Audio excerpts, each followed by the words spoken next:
Distribuição das áreas rurais e urbanas no Brasil. De acordo com dados da Pesquisa Nacional por Amostra de Domicílio, o PNAD,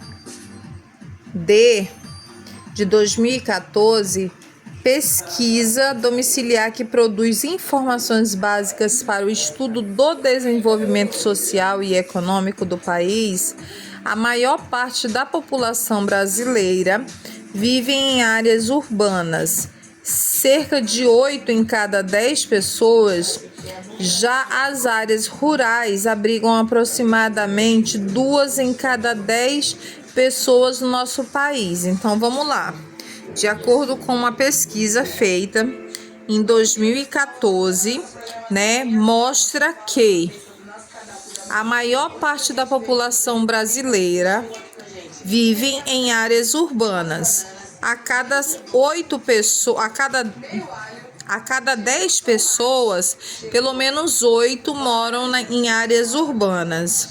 E a cada 10 pessoas, 2 moram em áreas rurais. Porém, essa distribuição da população não é feita de forma uniforme e igual em todo o país. O Sudeste, por exemplo, é a região brasileira com maior porcentagem de população urbana. Em cada 10 pessoas, 9 vivem em cidade. O Sudeste é a região brasileira com maior porcentagem de população que mora em área urbana. Em cada 10, 9 moram em área urbana. Vivem em cidades. A região Nordeste é a que conta com um número maior de pessoas vivendo na área rural.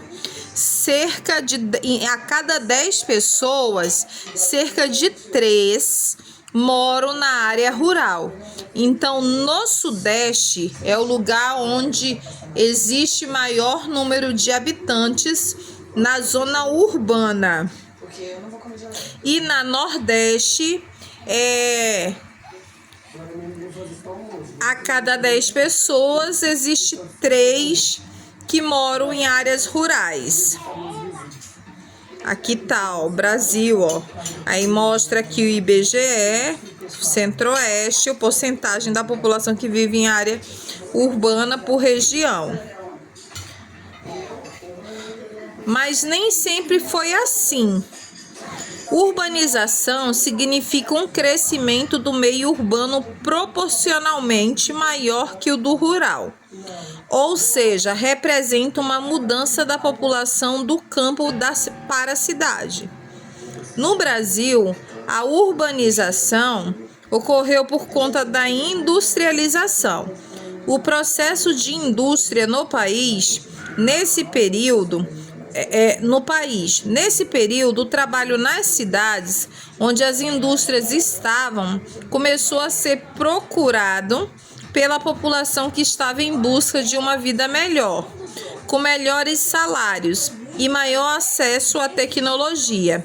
Assim, a vida na cidade começou a ser uma opção de salário e maior acesso às tecnologias. Então, as pessoas começaram a buscar as áreas urbanas justamente pela evolução, a facilidade de empregos, acesso a novas tecnologias, a novos ambientes, a novos locais. Assim, a vida na cidade começou a ser uma opção melhor, para um salário melhor e acesso à tecnologia. Assim, a vida na cidade começou a ser uma opção para muitas famílias que escolheram sair do campo para começar uma vida nova nas cidades. Só encontro onde moro. Vamos dar uma lidinha aqui, Vamos entender um pouco mais sobre a história do seu município, incluindo as áreas urbana e rural? Siga as instruções utilizando a internet e faça uma pesquisa a partir do roteiro a seguir. Pesquise as informações históricas do seu município, origem e ano de formação. Faixa etária quer dizer a divisão da população de acordo com a idade. Vamos pular para cá. Já foi feita a pesquisa. Isso aqui é um livro de uma amiguinha da Nanda do ano passado, porque a Nanda está usando o livro dela. Então vamos pular para o capítulo 2 de Geografia. A sociedade e o município. Nenhum município é igual ao outro. Todos são diferentes, seja pelo tamanho da área, quantidade de população, economia, indústria, comércios, escolas, áreas de plantio, seja por outras características. Os municípios podem ter áreas urbanas, rurais ou mistas. Os municípios considerados urbanos são caracterizados por serem totalmente urbanizados. Já aqueles considerados rurais são caracterizados pelo predomínio das áreas rurais. Os gritos são a Ananda e o pai dela brincando de pega-pega. Os municípios mistos apresentam regiões urbanizadas e regiões rurais. Daí aqui a gente vê pela imagem, né? É uma região urbana. E aqui a gente já vê uma região rural, né? Que aqui embaixo também mostra. Ele está aqui mostrando as duas formas. Como se forma um município? A criação do município não é uma tarefa simples. É um processo demorado e que precisa de uma liberação do governo da unidade federativa. Diversos municípios brasileiros tiveram origem como povoados, uma pequena concentração de moradias. A maior parte dos povoados surgiam nas proximidades de um rio ou do mar, ou de outros povoados maiores para facilitar as relações comerciais e transporte de pessoas e de mercadorias. Vamos novamente voltar? Como se forma um município? A criação do município não é uma tarefa simples, é um processo demorado e que precisa de uma liberação do governo da unidade federativa. Diversos municípios brasileiros tiveram origem como povoados, uma pequena concentração de moradias. A maior parte dos povoados surgiam nas proximidades de um rio, do mar ou de outros povoados maiores para facilitar as relações comerciais e o transporte de pessoas e de mercadorias. Outros surgiram pela atividade produtiva que realizavam, como feiras, cultivos de alimentos, criação de animais ou por ponto de parada e descanso de viajantes. Cuido bastante. Com o passar do tempo, pessoas passaram a morar nos povoados que cresceram e se tornaram vila. Com o passar do tempo, muitas pessoas passaram a morar nos povoados que cresceram e se tornaram vilas, que cresceram e se tornaram cidades, dando origem aos municípios. É muito gostoso. Processo de formação de um município. Aqui na letra A está mostrando, né? Como era. Na letra, que é a área de povoado, né? Na letra B, já mostra o crescimento do povoado. Você pode ver que como cresceu, né? Na letra C, mostra uma vila. Né? Ficou dividida, mostra uma vila. E na letra D já mostra a criação de um município. A criação de um município é necessário que a população local queira se emancipar, ou seja, queira se tornar um município independente do outro. Se houver interesse, deve ser feito um pedido ao governo da unidade federativa, a qual o município pertencerá. No nosso caso aqui, filha, por exemplo, quando você estiver assistindo aqui o vídeo, Sergipe é o estado, certo? Vamos supor que tem uma cidade por nome de Joaninha, que ela queira ser um município independente. Então ela tem que procurar, né, o governante do estado para se emancipar, para eles virarem um município. Entendeu? Tem que fazer esse pedido. Esse pedido vai ser analisado para verificar algumas questões, como, por exemplo, se há condições financeiras para se tornar um município. Não é simplesmente só querer. Se a unidade federativa aprovar o pedido, é desenvolvida uma proposta de lei e uma votação é realizada para saber se há intenção dos moradores na formação de um município. Então vamos lá. O pedido vai ser analisado para verificar algumas questões, para ver se aquele município ele tem capacidade de se financiar, né, de se tornar um município financeiramente. Se a unidade federativa aprovar o pedido, é desenvolvida uma proposta de lei e uma votação é realizada para saber se há intenção dos moradores na formação de um município. Se o resultado dessa votação for positivo, o projeto de lei é encaminhado à Assembleia Legislativa, órgão do governo estadual, para aprovação da criação do novo município. Após a aprovação, inicia-se um processo eleitoral para a escolha de seu primeiro prefeito. Quem governa o município é o prefeito. Quem governa o município é o prefeito. Ele comanda os trabalhos da prefeitura e é auxiliado pelo vice-prefeito e por seus secretários. Aracaju tem o prefeito, Sergipe tem o governador. Então vamos de novo. Quem governa Aracaju? O prefeito e o vice-prefeito, né? Então o prefeito, existe o prefeito e ele tem o vice-prefeito que auxilia ele, né?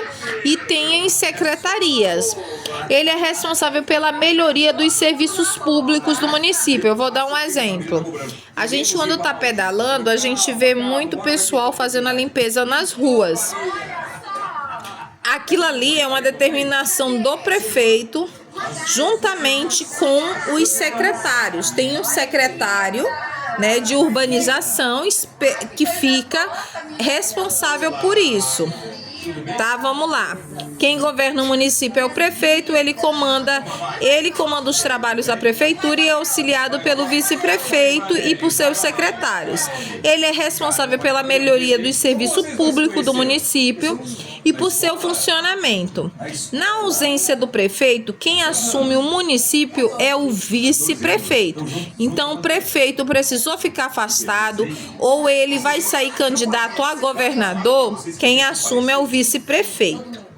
Para fazer as leis municipais e para fiscalizar o trabalho do prefeito, quem faz são os vereadores, né? Para fazer as leis municipais e para fiscalizar o trabalho do prefeito, para ver se o prefeito está gastando dinheiro público de uma forma correta, se ele está investindo, por exemplo, em Aracaju, né? Quem fiscaliza são os vereadores. O prefeito, o vice-prefeito e os vereadores são eleitos pelo povo por meio de voto secreto.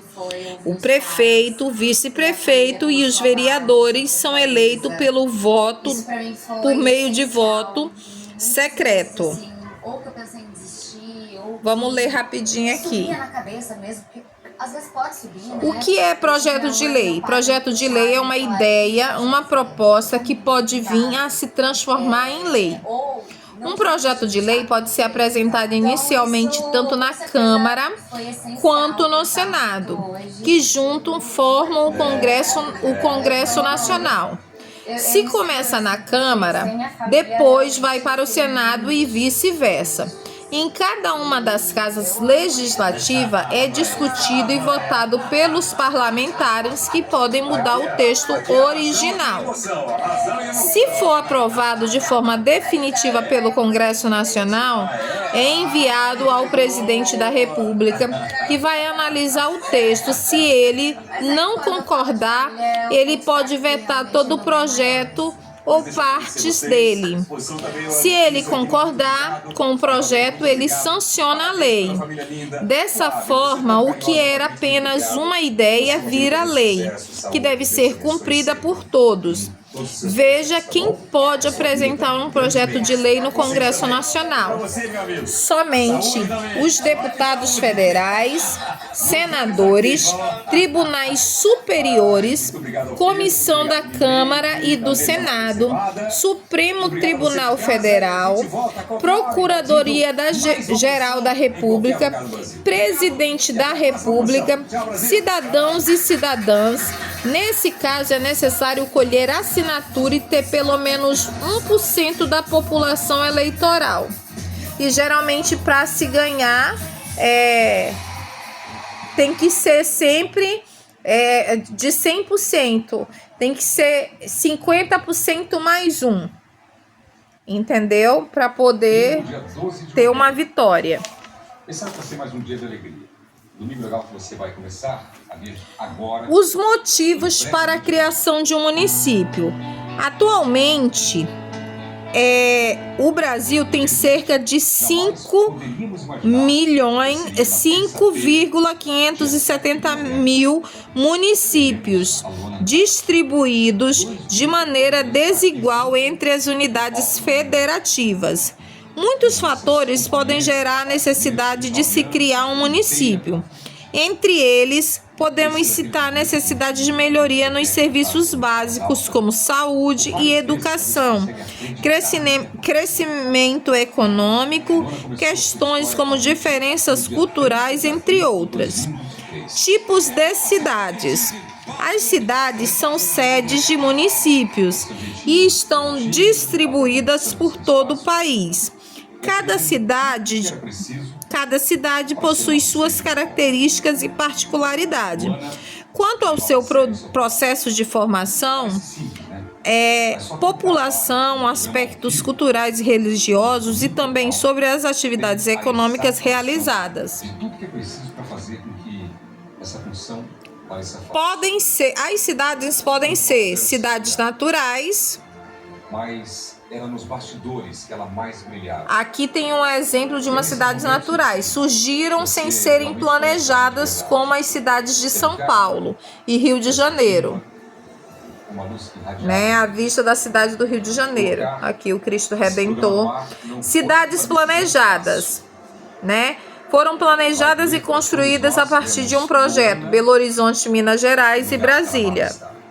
Aqui elas eram assim, e depois elas se transformaram tipo assim.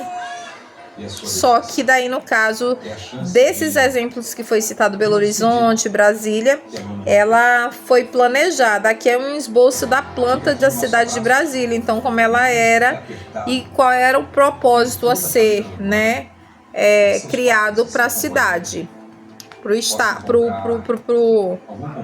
para Brasília,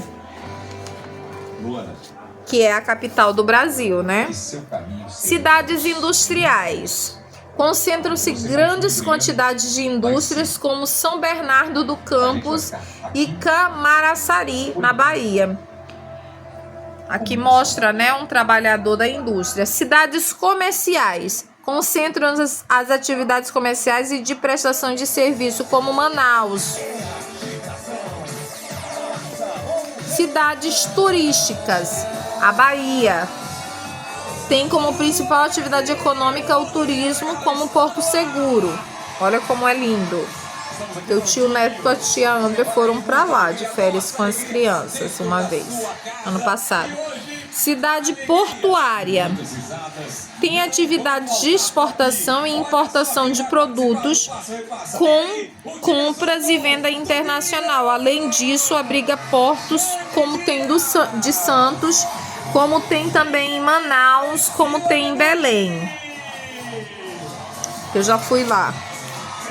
Cidades religiosas se destacam por atrair fiéis de diferentes religiões, como Aparecida, São Paulo. Belém também, né? Tem o Sírio, que é em outubro. Cidades históricas, concentra-se grande acervo histórico, seja pela arquitetura, seja pelas relações sociais da cidade, como Ouro Preto, Minas Gerais e Paraty, como Itabirito, quando a gente foi lá, né? Crescimento das cidades. O crescimento das cidades ocorre de acordo com o aumento da quantidade de habitantes, com o aumento da área ou com o aumento da atividade econômica, por exemplo, da quantidade de indústrias. Esses processos são interligados e geram redistribuição da população no espaço, geralmente acontecendo do centro da cidade em direção à periferia, região mais afastada do centro. Porém, por dependerem desses vários fatores, esses processos ocorrem de maneira desiguais e desordenada, evidenciando em muitos casos a falta de planejamento. Essa falta de planejamento acarreta diversos problemas urbanos de ordem social e ambiental, como falta de moradias, a favelização e o aumento da violência, da poluição e da geração de lixo. Aqui tem a foto, né, mostrando. O crescimento da população. O crescimento da população é um dos motivos para que os municípios aumentem de tamanho. Mas por que isso acontece? O grande crescimento populacional do Brasil ocorre por conta da quantidade das famílias com muitos filhos, por conta dos movimentos migratórios e pelas melhorias médicos e sanitárias, como acesso a trabalho médico e água e esgoto tratado, que aumentarão a expectativa de vida da população. Com o passar do tempo, esse crescimento populacional foi diminuindo seu ritmo, ou seja, a população passou a crescer mais devagar. Esse crescimento mais lento começou a se intensificar a partir de 1970, período em que as famílias começaram a sair do campo para morar nas cidades, passando a ter mais acesso aos serviços que eram oferecidos nas cidades, como hospitais, medicamentos, escolas e novas oportunidades de trabalho. Essas mudanças foram muito importantes para que as famílias começassem a ter menos filhos. Se antigamente no espaço rural as famílias tinham em média 4 ou mais filhos, atualmente nas cidades essas famílias passaram a ter 1 ou 2 filhos, em média mais.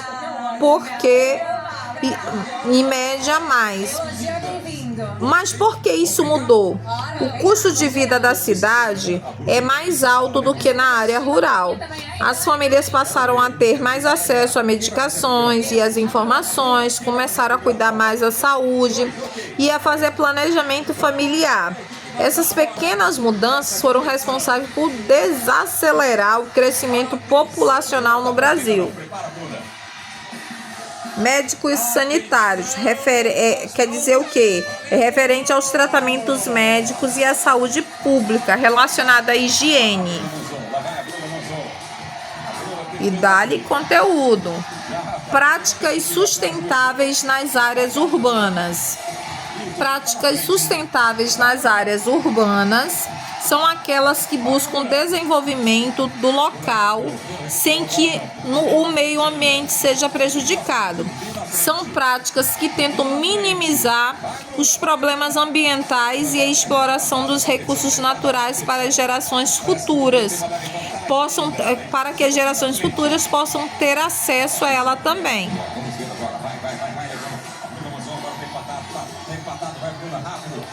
Aqui mostra, para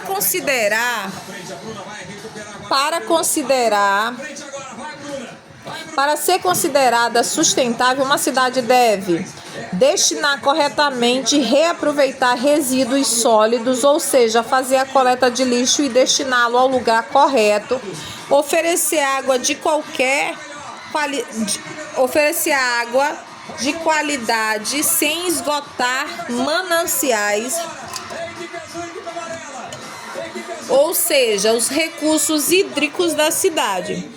Reaproveitar a água da chuva, criar e utilizar fontes de energias renováveis, como a energia solar, ofertar transportes alternativos e de qualidade para a população, garantir opções de cultura e lazer. Essas atividades não são fáceis de implantar nas cidades, pois dependem de uma gestão municipal que apoie essas práticas, mas também dependem de que a população faça a sua parte, como o descarte correto dos materiais recicláveis nos municípios que têm coleta seletiva. A coleta seletiva e o descarte correto do lixo, por exemplo, são ainda grandes problemas encontrados nas cidades do Brasil. No país, a coleta seletiva ainda não é feita de maneira uniforme pelas regiões. Na região sul, 9 em cada 10 cidades fazem coleta seletiva. Então, de 10 cidades na região sul, somente 9 fazem coleta seletiva.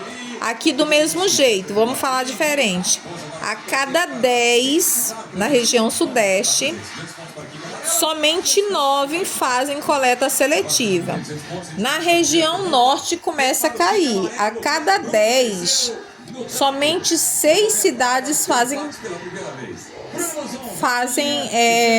a coleta coletiva. A coleta seletiva, quer dizer, na região nordeste, a cada 10 cidades, somente 5 fazem essa coleta. Na região centro-oeste, a cada 10, somente 4 fazem a coleta seletiva, né? Aí aqui mostra, né, o percentual. E o capítulo, ele finaliza mostrando, né, como é que tem que ser feito. Eu no mundo e o mundo em mim. Aqui mostra, azul é papel, né? Na amarela é metal, na verde é vidro, na vermelha é plástico e nessa corzinha aqui, mais não sei que cor é essa, tipo um bege, são os orgânicos, né? A coleta seletiva é um mecanismo de reconhecimento dos resíduos sólidos que são gerados pela população e pelas empresas. Esses resíduos devem ser limpos, classificados de acordo com sua origem, destinado a um descartes indicado para cada um deles, como demonstra na imagem a seguir, que é aqui, ó. E assim finaliza o capítulo 2.